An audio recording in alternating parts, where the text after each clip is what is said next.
শুধুমাত্র জনগণকে পল্টনের ময়দানের মতো গরম বক্তৃতা দিয়ে গরম করে হাজার হাজার লক্ষ টাকা নিয়ে যায়। কয় টাকায় আনন্দ দেই, কয় টাকা ইসলামী আন্দোলনের জন্য খরচ করি, হিসাব করার সময় এসেছে। গরম আলোচনা করে জনগণকে উত্তেজিত করি, জনগণের ভিতরে স্পৃহা জাগাই, কিন্তু নিজে ইসলামী আন্দোলন এখনো কর্মী হতে পারলাম না। জনগণকে ওয়াজ করা সহজ, নিজেকে পরিবর্তন করা অনেক কঠিন।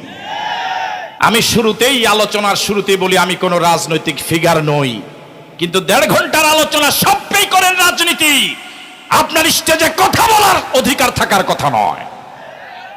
এখন ইসলামী আন্দোলনের সাথে সম্পৃক্ত হলেন না, এখন একামতে দ্বীনের জন্য কোনো ভূমিকা রাখলেন না, শুধুমাত্র জনগণকে পল্টনের ময়দানের মতো গরম বক্তৃতা দিয়ে গরম করে হাজার হাজার লক্ষ টাকা নিয়ে যায়। কয় টাকায় আনন্দ দেই, কয় টাকা ইসলামী আন্দোলনের জন্য খরচ করি, হিসাব করার সময় এসেছে।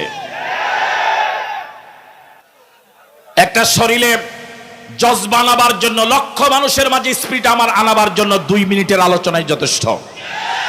কিন্তু তিল তিল করে ইসলামী আন্দোলনের সাথে সম্পৃক্ত হয়ে বাইতুল মাল দিয়ে, ইয়ানত দিয়ে, সময় দিয়ে, অর্থ দিয়ে জীবন দেওয়ার জন্য প্রস্তুতি নেওয়া অনেক কঠিন কাজ।